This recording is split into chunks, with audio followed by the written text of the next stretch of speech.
Bonjour. Causerie numéro 11.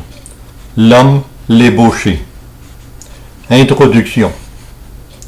La vie de l'homme a commencé il y a quelques 14,6 milliards d'années, lors d'une super explosion, connue sous le vocable de Big Bang.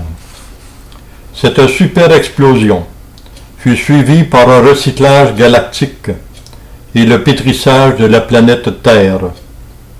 Comme l'eau qui alimente la mer, transporte les sédiments et les alluvions des cours d'eau tributaires. Ainsi, les généalogies du passé, tributaires du présent, lèguent leurs héritages et leurs influences à l'homme. Ainsi, pour comprendre l'homme, il faut remonter à sa source de vie, savoir distinguer les héritages reçus et reconnaître les empreintes des influences de ses ancêtres. La première question sera: qui est l'homme? La première réponse suivra: l'homme est un minéral, un végétal, un animal et un humain. Et beaucoup plus tard, il sera un esprit.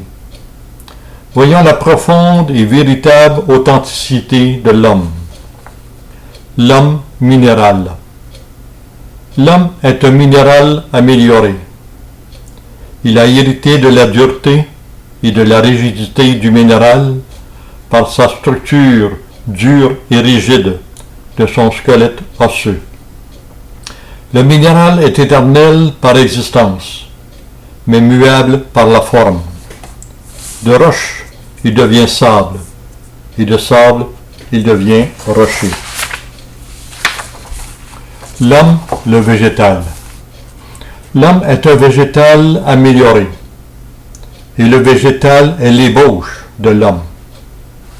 Pendant des millions d'années, la terre assoiffée s'abreuva de torrents d'eau que lui déversèrent les cataractes célestes.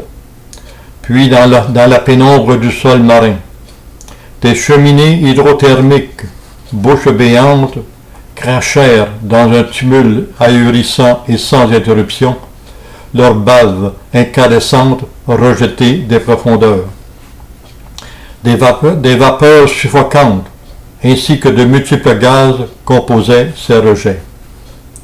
Dans ce terreau devenu fertile apparurent des bulles de vie, précurseurs de cellules. Elles sont composées d'eau et de gaz.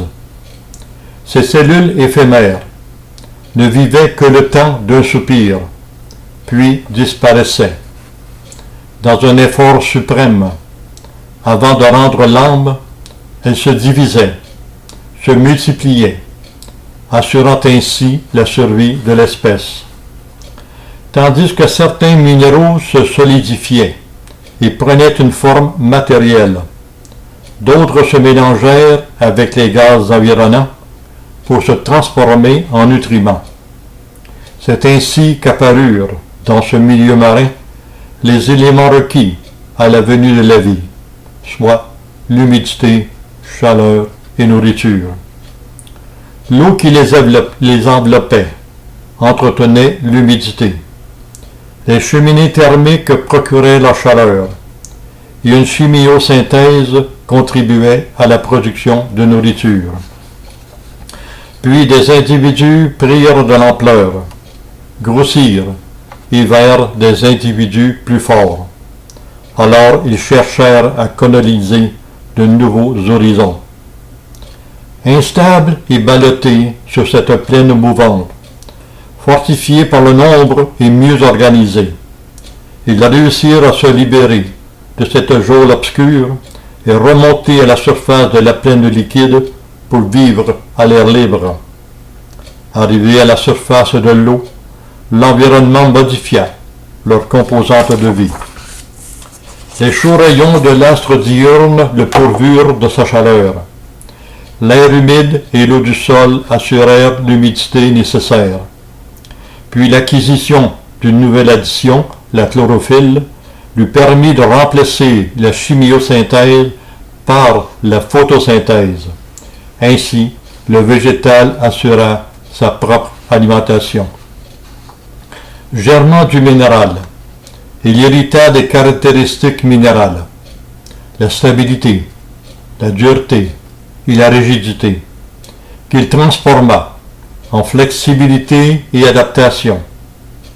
Ces transformations lui permirent de modifier son espèce, sa taille, son volume, sa couleur, son parfum, voire même son goût. Puis le végétal, ébauche de l'homme, toutes ces modifications exigèrent qu'il acquiert des processus de survie, lesquels l'on retrouvera un jour chez l'homme. Ce sont la respiration, l'alimentation, la digestion, la distribution de l'énergie, l'élimination, la protection et la procréation. Pour comprendre ces merveilleux phénomènes de survie, quoi de mieux alors que de comparer le végétal en son représentant l'arbre et l'homme. L'arbre. L'arbre se compose de plusieurs parties internes. De l'extérieur vers le centre de l'arbre, horizontalement, on retrouve l'écorce, le phloème ou l'hiver, le cambium, le xylème et le cœur de l'arbre ou duramen. Le xylème et le duramen forment l'aubier. Extérieurement et verticalement se présentent la cime, le tronc ou fût, les branches et les feuilles contenant le limbe, et enfin les racines. Maintenant, comparons-les réciproquement. L'épiderme. L'homme est emmailloté dans un épiderme appelé la peau. Pour l'arbre, l'écorce est son épiderme. Distribution énergétique. Chez l'homme, on retrouve la double circulation sanguine. Du cœur aux cellules du corps et retour au cœur, puis du cœur aux poumons et retour au cœur. Dans l'arbre, il y a le xylème, canalisation ascendante, qui tire eau et minéraux des entrailles de la terre pour nourrir les cellules de l'arbre. Ensuite, il y a le phloème, canalisation descendante, qui recueille et distribue dans l'arbre sucres et protéines fabriqués par le limbe des feuilles par le processus de la photosynthèse. Le remplacement des cellules. Chez l'homme, la nuit favorise la régénération de cellules mortes par de nouvelles cellules. Chez l'arbre, les cellules mortes sont remplacées chaque soir par le cambium. Élimination des déchets. Chez l'homme, les déchets sont évacués par les voies rectales et rénales. Dans l'arbre, les déchets, soit les résines, les huiles et les tanins, sont dirigés et entreposés dans le duramen au cœur de l'arbre, alors que les résidus, l'oxygène, ainsi que le surplus d'eau sont évacués par les stomates des feuilles. Les poumons. L'homme possède 2 poumons. L'arbre possède les parachymes spongieux, aussi appelés lacuneux, lesquels facilitent les échanges gazeux et constituent ainsi les poumons du végétal. Le cerveau.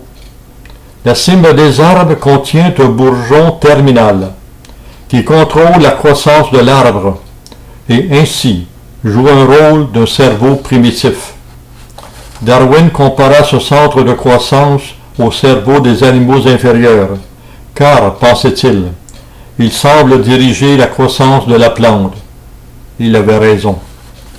Le cœur.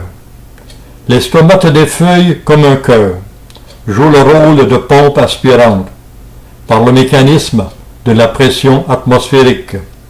En effet, le poids de l'atmosphère exerce plus de pression sur une petite surface, soit l'ouverture de l'ostiole des stomates, que sur une plus grande surface, l'environnement. Cette différence suffit à faire monter les gouttelettes d'eau dans l'arbre et remplacer l'humidité évacuée par les stomates. Procréation. Les premiers végétaux se multipliaient par scissiparité, c'est-à-dire par division cellulaire. Avec le temps, le végétal passa de scissiparité à la sporulation, procréation par spore.